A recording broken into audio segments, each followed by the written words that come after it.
بیوی کا جو رشتہ ہے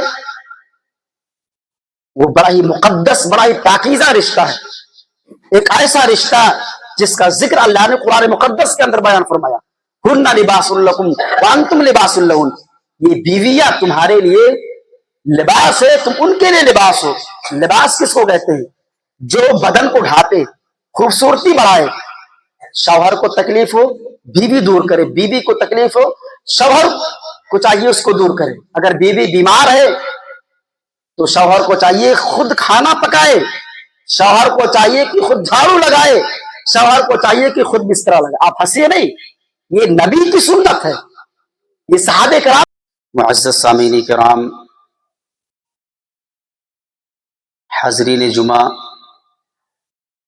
بزرگوں اور بھائیوں اور دوستوں، عزیز بچوں، پاک زینت ماں اور بہنوں، تمام قسم کی حمد و ثنا، کبریائی اور بڑائی، حمد و ستائش اللہ رب العالمین کے لیے لائق اور سزاوار ہے، جو ہم سب کا خالق و مالک، مربی پالنہار ہے۔ درود و سلام نازل ہوں اللہ رب العالمین کے برگزیدہ پیغمبروں پر، خصوص بالخصوص آخری نبی احمد مجتبی محمد الرسول اللہ صلی اللہ علیہ وسلم کے ذات گرامی پر، جو پوری دنیا کے لیے رحمت للعالمین بنا کر کے بھیجے گئے، جنہوں نے کتاب و سنت کا سیدھا راستہ دکھایا اور ہر طرح کی بدعقیدگیوں اور بدعمالیوں سے بچنے پر ابھارا۔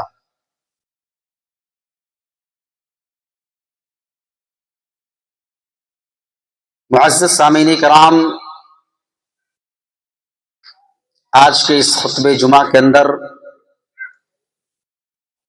میرا جو موضوع ہے وہ صبر ایک بہت بڑی نعمت ہے۔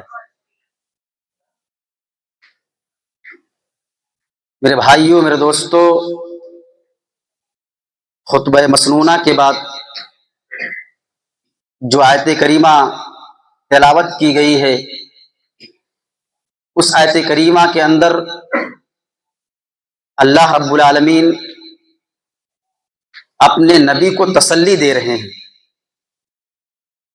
فرمایا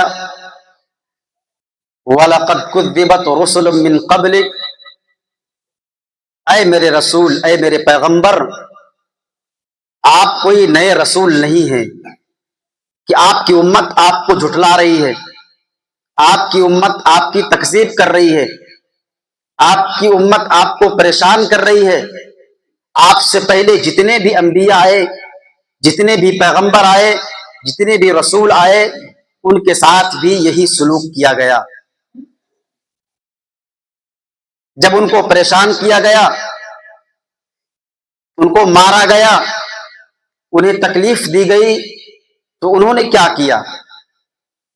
اللہ فرماتے ہیں فَصَبَرُوا عَلَى مَا كُذِّبُوا، تو ان پیغمبروں نے اپنی قوم کی تکذیب پر، اپنی قوم کے جھٹلانے پر صبر کیا۔ وَأُوذُوا، اور ان کی ایذا رسانیوں پر صبر کیا۔ جسمانی طور پر بھی انہیں پریشان کیا گیا، روحانی طور پر بھی انہیں پریشان کیا گیا، دونوں تکلیفوں کو انہوں نے برداشت کیا۔ اللہ فرماتے ہیں وَلَقَدْ كُذِّبَتْ رُسُلٌ مِّن قَبْلِكَ فَصَبَرُوا عَلَى مَا كُذِّبُوا وَأُوذُوا حَتَّىٰ أَتَاهُمْ نَصْرُنَا، یہاں تک کہ ہماری مدد ان پیغمبروں تک پہنچ گئی۔ جب انہوں نے تکلیفوں پر برداشت کیا، مصیبتوں پر برداشت کیا، اللہ رب العالمین کی مدد آ گئی۔ حَتَّىٰ أَتَاهُمْ نَصْرُنَا، کیا کبھی ایسا ہو سکتا ہے کہ آدمی صبر کرے پریشانیوں پر، آدمی صبر کرے مصیبتوں پر، اور اللہ کی مدد نہ آئے؟ اللہ فرماتے ہیں کہ ایسا نہیں ہوتا۔ وَلَا مُبَدِّلَ لِكَلِمَاتِ اللَّهِ، اللہ کی باتیں بدلتی نہیں ہے۔ اگر آدمی پریشان حال ہے، مصیبت زدہ ہے، اور وہ صبر کرتا ہے مصیبتوں پر، پریشانیوں پر، اللہ فرماتے ولا مبدل لکلمات اللہ، اللہ کی باتیں بدلتی نہیں ہے، اللہ نے لکھ دیا ہے کہ صبر کے بعد اللہ رب العالمین کی مدد آنی ہے، تو اس بات میں کوئی تبدیلی ہونے والی نہیں ہے۔ یہ اس سوال کا جواب تھا کہ جو آدمی کے مائنڈ میں، ذہن میں آ سکتا ہے کہ میں بہت پریشان ہوں، اللہ کی مدد نہیں آتی۔ اللہ فرماتا ہے ایسا نہیں ہوتا ہے، اللہ کا وعدہ ہے، اللہ رب العالمین مدد کرتے ہیں ولا مبدل لکلمات اللہ۔ اور اس کے بعد اللہ رب العالمین نے اپنے نبی علیہ الصلوۃ والسلام کو خطاب کرتے ہوئے فرمایا ایک تاریخی بات، وَلَقَدْ جَاءَكَ مِن نَّبَإِ الْمُرْسَلِينَ، اے نبی علیہ الصلوۃ والسلام، جب پیغمبروں نے صبر کیا پریشانیوں پر، مصیبتوں پر، تو اللہ رب العالمین کی مدد آئی۔ یہ ساری چیزیں آپ کو معلوم ہیں، اللہ رب العالمین اپنے نبی کو تسلی دے رہے ہیں، سمجھا رہے ہیں۔ آپ حضرت ایوب علیہ الصلوۃ والسلام کو دیکھ لیجئے، ان کا صبر تو ضرب المثل ہے، کہا جاتا ہے صبر ایوب۔ بچے مر گئے، مال تباہ و برباد ہو گیا، لوگوں نے ان سے کنارہ کشی اختیار کر لی، ان حالات میں بھی وہ صبر کرتے ہیں، اللہ رب العالمین سے دعائیں کرتے ہیں۔ اللہ رب العالمین نے ان کے دعا کو قرآن مجید کے اندر نقل فرمایا ہے، وَأَيُّوبَ إِذْ نَادَىٰ رَبَّهُ أَنِّي مَسَّنِيَ الضُّرُّ وَأَنتَ أَرْحَمُ الرَّاحِمِينَ۔ یہ حضرت ایوب علیہ الصلوۃ والسلام اللہ رب العالمین سے، پروردگار عالم سے دعائیں کرتے ہیں کہ اے اللہ رب العالمین، مجھے بیماری نے ٹچ کر دیا ہے، مجھے بیماری نے چھو لیا، میں بیمار ہوں، میں پریشان حال ہوں، اللہ رب العالمین تو رحم کرنے والا ہے۔ صبر کیا حضرت ایوب علیہ الصلوۃ والسلام نے، اللہ رب العالمین نے ان کے صبر کا بدلہ یہ دیا، اللہ نے اولاد عطا فرمائی، اللہ رب العالمین نے دوبارہ ان کو مالدار بنا دیا، بہت مالدار تھے۔ اور اللہ رب العالمین نے روایت کے اندر آتا ہے کہ آسمان سے سونے کی ٹڈیاں برسائی گئی، جب سونے کی ٹڈیاں برس رہی تھی تو اپنے دامن میں اس کو سمیٹنے لگے۔ اللہ فرماتا ہے ایوب تم اتنے لالچی ہو گئے ہو کہ سونے کی ٹڈیوں کو اپنے دامن میں بٹور رہے ہو۔ کہا اللہ رب العالمین تیری عطا اور تیری نعمت پر، تیری رحمت پر لالچ کون نہیں کرے گا، اے اللہ تو دے رہا ہے تو ہم اس کو لے رہے ہیں۔ یہ حضرت ایوب علیہ الصلوۃ والسلام۔ آپ حضرت یوسف علیہ الصلوۃ والسلام کو دیکھ لیجئے، جب حضرت یوسف علیہ الصلوۃ والسلام پیدا ہوئے تو ان کے بھائیوں نے ان سے دشمنی کرنا شروع کر دی، اور پلاننگ کر کے جا کر ان کو ایک کنویں کے اندر دھکیل دیا۔ باپ کے پاس آئے اور کہا کہ یوسف کو اے والد محترم بھیڑیے نے کھا لیا۔ ایک باپ کے سامنے یہ بات کہی جائے کہ آپ کے بیٹے کا مرڈر ہو گیا ہے، آپ کا بیٹا مر گیا ہے، اس کا ایکسیڈنٹ ہو گیا ہے، آپ سوچئے ایک باپ کے دل پر کیا گزرے گی۔ حضرت یعقوب علیہ الصلوۃ والسلام نے اس وقت صبر کیا، اور یوسف علیہ الصلوۃ والسلام کو کنویں سے نکال کر کے مصر کے مارکیٹ کے اندر انہیں بیچ دیا گیا، غلام بنائے گئے، کافی سال تک وہ جیل کے اندر قید رہے۔ باپ بیٹے کی یاد میں قرآن نے یہ بھی بیان فرمایا کہ ان کی آنکھوں سے روشنائی چلی گئی، سفیدی آ گئی، اللہ سے دعائیں کرتے ہیں۔ اللہ رب العالمین نے قرآن مقدس کے اندر بیان فرمایا، حضرت یعقوب علیہ الصلوۃ والسلام اللہ سے دعائیں کرتے ہیں، قال انما اشکو بثی وحزنی الی اللہ واعلم من اللہ ما لا تعلمون۔ میں اپنا غم، میں اپنی پریشانی کسی سے شیئر نہیں کرتا، اللہ سے بیان کرتا ہوں۔ اللہ رب العالمین نے ان کا جب صبر دیکھا، اللہ رب العالمین نے ان کے صبر پر ان کی بینائی کو واپس کر دیا، روشنائی عطا فرما دی، اور حضرت یوسف علیہ الصلوۃ والسلام کو مصر کا کنگ بنا دیا، مصر کا بادشاہ بنا دیا۔ کبھی کبھی آزمائشوں کا جو دور ہوتا ہے وہ لمبا ہوتا ہے، کافی سالوں تک چلتا ہے، لیکن اللہ رب العالمین فرماتے ہیں کہ جو آدمی، جو بندہ صبر کرتا ہے، اللہ رب العالمین کی مدد ضرور آتی ہے۔ آپ دیکھ لیجئے حضرت موسیٰ علیہ الصلوۃ والسلام کی والدہ محترمہ کو، حضرت موسیٰ علیہ الصلوۃ والسلام کی جب ولادت ہوئی اور فرعون نے یہ آرڈر دیا، یہ حکم دیا کہ بچوں کو قتل کر دیا جائے۔ ایک ماں اپنے بچے سے کتنا پیار کرتی ہے، کتنی محبت کرتی ہے، جو ایک پل ایک سیکنڈ کے لیے اپنے نظروں سے اوجھل ہونا نہیں چاہتی۔ اللہ نے کہا کہ اے موسیٰ کی ماں، اپنے اس بچے کو دودھ پلاؤ، اور جب تمہیں ڈر لگے فَإِذَا خِفْتِ عَلَيْهِ فَأَلْقِيهِ فِي الْيَمِّ، اسے دریائے نیل کے اندر پھینک دو۔ آپ سوچئے ایک ماں سے یہ کہا جا رہا ہے، اللہ کا یہ حکم ہے کہ اس بچے کو پھینک دو دریا کے اندر۔ وَلَا تَخَافِي وَلَا تَحْزَنِي، اے موسیٰ علیہ السلام کی ماں، تم غم نہ کرو، پریشان نہ ہو۔ وَلَا تَخَافِي وَلَا تَحْزَنِي إِنَّا رَادُّوهُ إِلَيْكِ وَجَاعِلُوهُ مِنَ الْمُرْسَلِينَ، اس بچے کی حفاظت کی ذمہ داری ہماری ہے۔ حضرت موسیٰ علیہ السلام کی ماں نے اللہ رب العالمین کے اس حکم پر عمل کیا اور اپنے اس بچے کو، دودھ پیچے بچے کو دریائے نیل کے حوالے کر دیا۔ آپ سوچئے ذرا، ایک بچے کو دریا کے اندر پھینک دینا اور پھر یہ امید کرنا کہ بچہ میرے پاس آ جائے گا۔ صبر کا نتیجہ دیکھیے، اور اس ماں کے اندر کتنا صبر رہا ہوگا جو اپنے اس دودھ پیچے بچے کو دریا کے حوالے کر دیا۔ اللہ نے وعدہ کیا تھا دوبارہ اس بچے کو پیغمبر بنا کر کے ماں کی گود میں بٹھا دیا، دودھ بھی پلا رہی ہے اور فرعون سے پیسہ بھی لے رہی ہے۔ جب سارے راستے آپ کے بند ہو جائیں، سارے دروازے آپ کے لیے بند ہو جائیں، آپ نا امید ہو جائیں، کوئی آپ کا سپورٹ کرنے والا نہیں، آپ کا بھائی آپ کا سپورٹ کرنے والا نہیں، آپ کے رشتہ دار آپ کا سپورٹ کرنے والا نہیں، آپ کا پڑوسی آپ کا سپورٹ کرنے والا نہیں، ایک دروازہ ہمیشہ اللہ رب العالمین نے بندے کے لیے کھول رکھی ہے، ہمیشہ وہ دروازہ کھلا رہتا ہے۔ آپ اس اللہ رب العالمین کو پکار سکتے ہیں۔ اللہ رب العالمین نے ان کے صبر کا یہ بدلہ دیا۔ تو اللہ رب العالمین قرآن مقدس کے اندر نبی کو مخاطب کرتے فرما رہے ہیں وَلَقَدْ جَاءَكَ مِن نَّبَإِ الْمُرْسَلِينَ، اے نبی علیہ السلام، اگر آپ کی قوم آپ کو اگر آج پاگل کہہ رہی ہے، مجنون کہہ رہی ہے، آپ کو دیوانہ کہہ رہی ہے، آپ کو پریشان کر رہی ہے، آپ ٹینشن مت لیں، آپ فکر مت کریں۔ آپ سے پہلے جو انبیاء تھے ان کے ساتھ بھی یہی سلوک کیا گیا۔ آپ قرآن کو پڑھیں میرے بھائیوں میرے دوستوں، اس کے تفاسیر کو آپ پڑھیں۔ اے نبی علیہ السلام، لہٰذا آپ بھی صبر کریں۔ آپ کو مجنون کہا گیا، آپ کو پاگل کہا گیا۔ نبی علیہ السلام نے جب اسلام کا پرچار و پرسار کیا تو آپ کے پیٹ پر اونٹ کی اوجھڑی بھی ڈال دیا کرتے تھے مشرکین مکہ، آپ کے پکنے والے ہڈیے میں جانوروں کی گندی غلاستوں کو بھی ڈال دیا کرتے تھے۔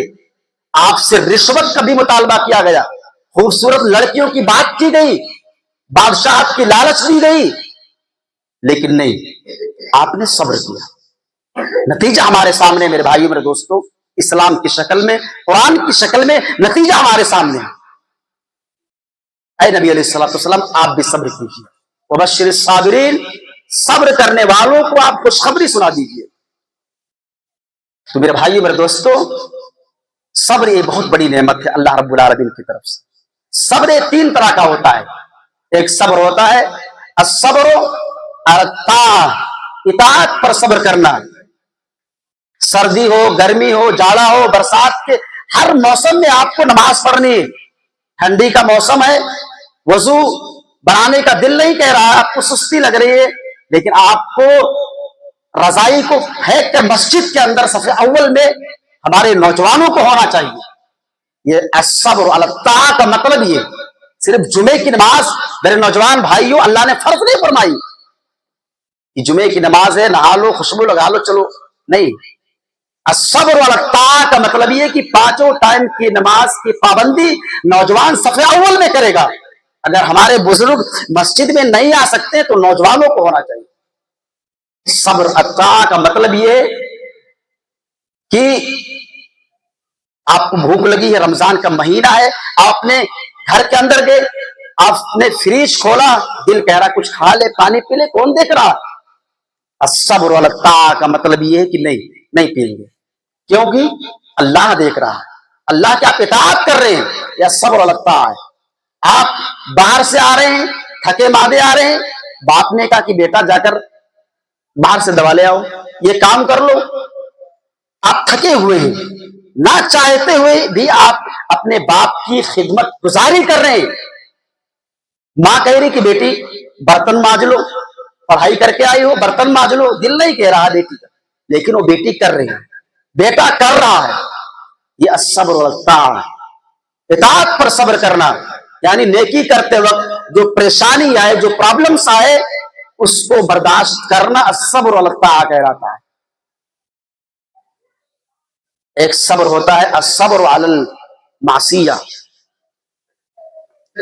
گناہوں پر صبر کرنا, گناہوں کے راستے موجود ہو, دل آمادہ ہو گناہ کرنے پر, ایسے وقت میں اپنے آپ پر کنٹرول کرنا الصبر علی المعصیہ کہلاتا ہے, گناہوں پر صبر کرنا.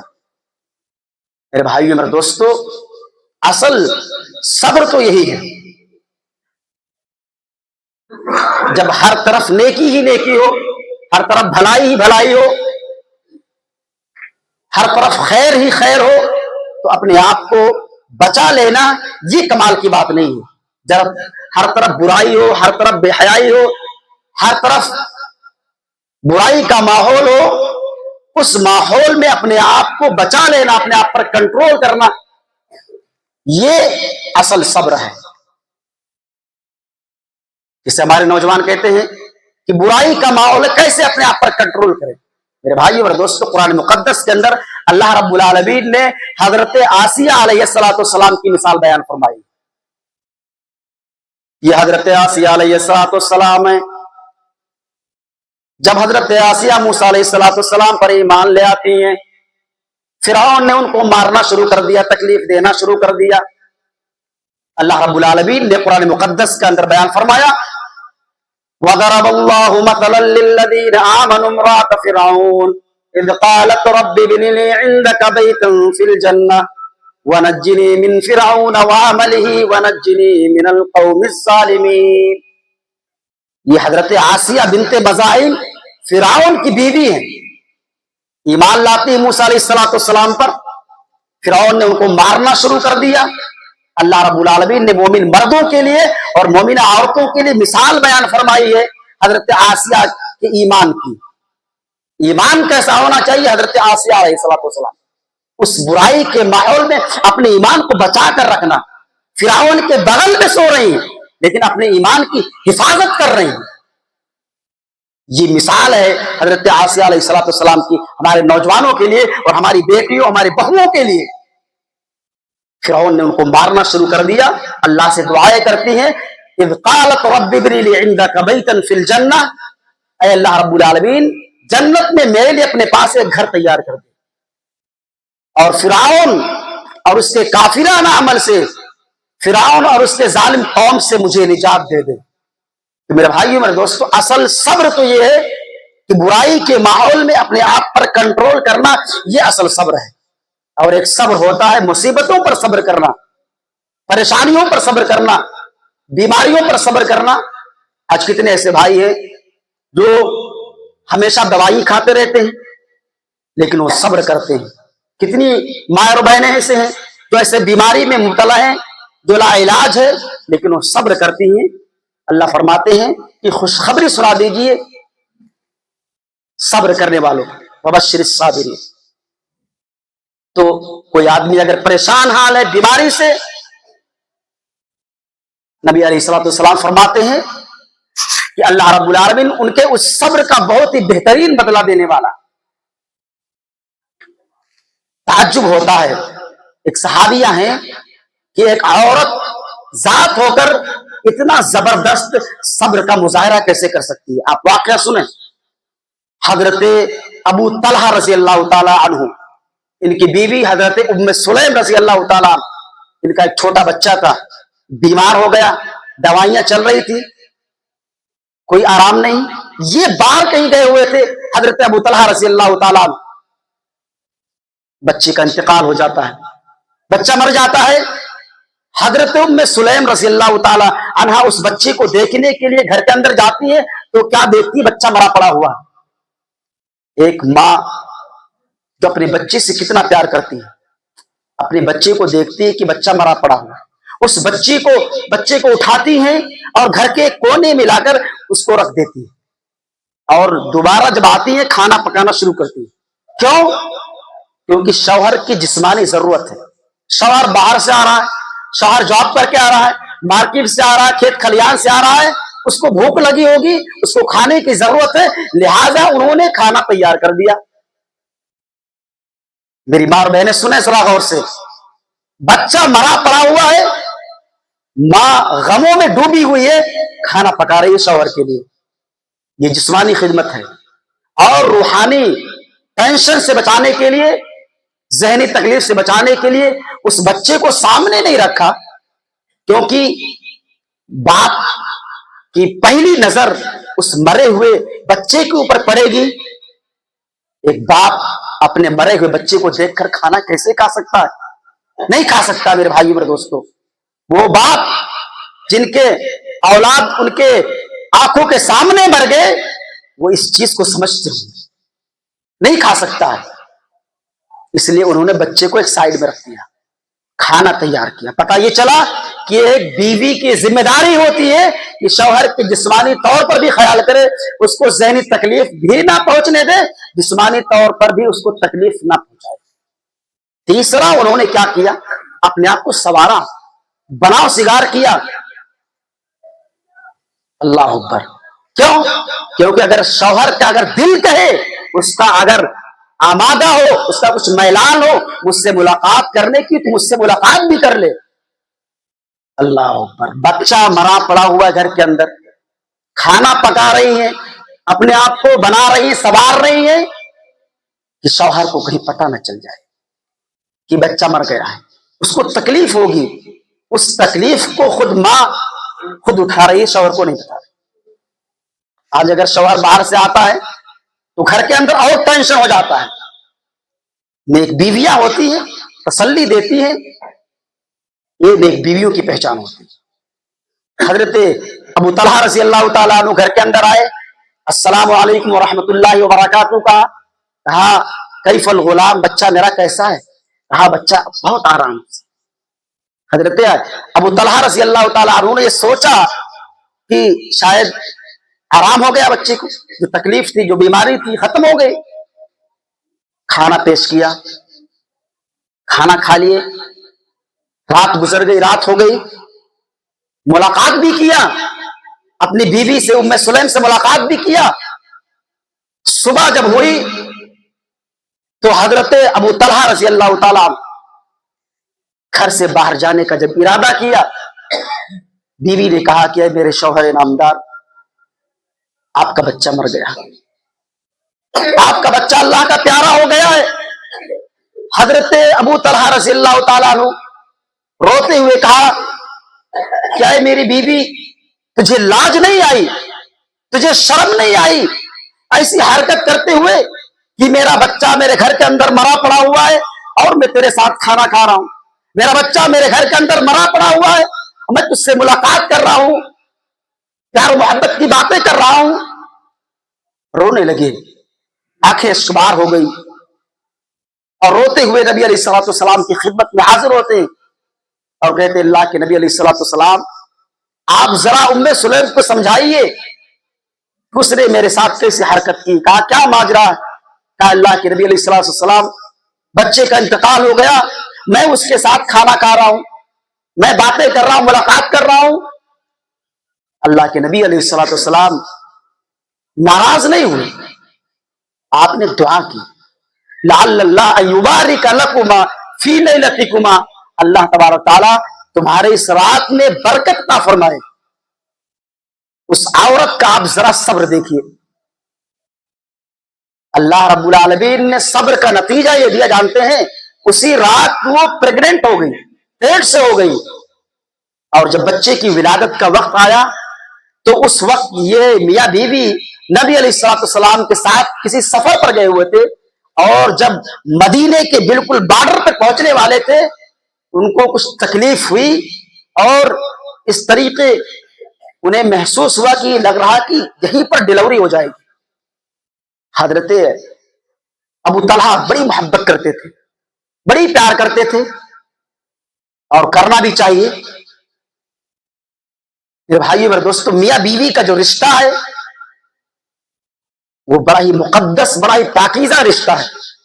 ایک ایسا رشتہ جس کا ذکر اللہ نے قرآن مقدس کے اندر بیان فرمایا, ہن لباس لکم وانتم لباس لہن. یہ بیویاں تمہارے لیے لباس ہے, تم ان کے لیے لباس ہو. لباس کس کو کہتے ہیں؟ جو بدن کو ڈھانپے, خوبصورتی بڑھائے. شوہر کو تکلیف ہو بیوی دور کرے, بیوی کو تکلیف ہو شوہر کو چاہیے اس کو دور کرے. اگر بیوی بیمار ہے تو شوہر کو چاہیے خود کھانا پکائے, شوہر کو چاہیے کہ خود جھاڑو لگائے, شوہر کو چاہیے کہ خود بستر لگائے. آپ ہنسیے نہیں, یہ نبی کی سنت ہے, یہ صحابہ کرام کی سنت ہے. آج اگر بیوی بیمار ہے, شوہر اگر خدمت کرنے لگے تو بعض ساسیں ایسی ہوتی ہیں لگ رہا کہ میرا بیٹا بیوی کا غلام بن گیا ہے. نہیں میرے بھائی, وہ آپ کی بیوی اپنے ماں باپ کو چھوڑ کر, اپنے بھائی کو چھوڑ کر کس کے سہارے پہ آئی ہوئی؟ وہ آپ کی ریسپانسبلٹیز ہے, آپ کی ذمہ داری ہے. آپ اس کی تعریف کر دیا کرے, آپ بہت اچھے ہیں, ہمارے گھر کا خیال کرتی ہیں. کبھی کبھار ان کو ٹہلانے کے لیے باہر لے کے جایا کریں, گفٹ دیا کریں.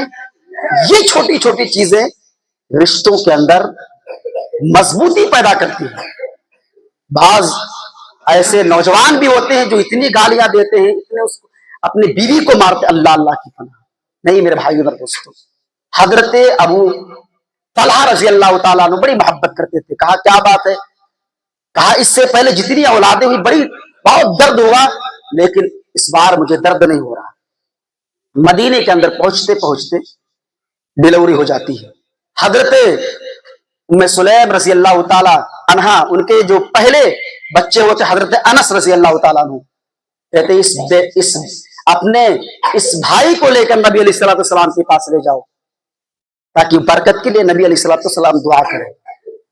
یہاں پر ایک نقطہ ملا, بچے کی جب ولادت ہو تو اس کی پرورش کی جائے. بچہ جب بڑا ہونے لگے, 7 سال کا ہو جائے, اس کو نماز کی تلقین کیا جائے. 10 سال کا ہو جائے, نماز نہ پڑھے تو اس کی پٹائی کی جائے. لیکن مسئلہ ہمارے یہاں تو الٹا ہے, ابے نماز نہیں پڑھتے تو بیٹا نماز کہاں سے پڑھے, ماں نماز نہیں پڑھتی بیٹی نماز کہاں سے پڑھے. میرے بھائیو اور دوستو, ہم ڈاکٹر بنانے کی کوشش کرتے ہیں, انجینئر, دنیا کے اعتبار سے ہمارا اپنے بچوں کو کامیاب دیکھنا چاہتے ہیں. لیکن ہم نے کبھی سوچا ہے کہ ہمارا بیٹا دیندار بنے, ہماری بیٹی دیندار بنے, مسجد والا بنے, مدرسے والا بنے, حافظ اور قاری بنے؟ میرے بھائیوں اور دوستو, ہم اور آپ کو چاہیے, آج دیکھیے حالات کیسے ہمارے نئی جنریشن کی, ہماری بیٹیوں کی, ہمارے بچوں کی. آج چھوٹی چھوٹی بچیاں جو ہے ٹک ٹاک پر نظر آتی ہیں, یوٹیوب پہ نظر آتی ہیں, انسٹاگرام پر نظر آتی ہیں, ایک ویوز کے لیے, لائک کے لیے, کمنٹس کے لیے اپنے جسموں کو ننگا کر کے دکھاتی ہیں. اگر ہم اور آپ نے اس پر ایکشن نہیں لیا اور سیریس نہیں ہوئے میرے بھائیوں میرے دوستوں, یہ موبائل ہمارے بچوں کو, ہماری بچیوں کو وقت سے پہلے جوان کر دیا ہے, وقت سے پہلے انہیں جوان کر دیا ہے. اگر ہم اس پر سیریس نہیں ہوئے تو یقین جانیے آپ کا بچہ آپ کے ساتھ ہوگا, آپ کی بچی آپ کے ساتھ ہوگی, لیکن اس کا ذہن کوئی اور کنٹرول کر رہا ہوگا, اس کا دماغ کسی اور کے اوپر ہوگا, اس کا ایمان ختم ہو جائے گا. اس لیے میرے بھائیوں میرے دوستوں, حضرت ام سلیم رضی اللہ تعالی عنہا کی زندگی ہماری بچیوں کے لیے, ہماری بیٹیوں کے لیے, ہماری ماؤں کے لیے نمونہ ہے کہ کس طریقے سے اپنے بچے کی, اپنے بچیوں کی تربیت کریں. اس بچے کا نام عبداللہ رکھا گیا. جانتے ہیں اس کے ذریعہ سے جو بچے پیدا ہوئے, 9 اولادیں پیدا ہوئی, اور سارے کے سارے حافظ, سارے کے سارے قاری قرآن تھے. یہ صبر کا بدلہ اللہ رب العالمین نے ام سلیم رضی اللہ تعالی عنہا کو اور حضرت ابو طلحہ کو دنیا کی زندگی میں دیا کہ ان کی نسلیں اتنی برکتیں ہیں. آپ کو تعجب ہوگا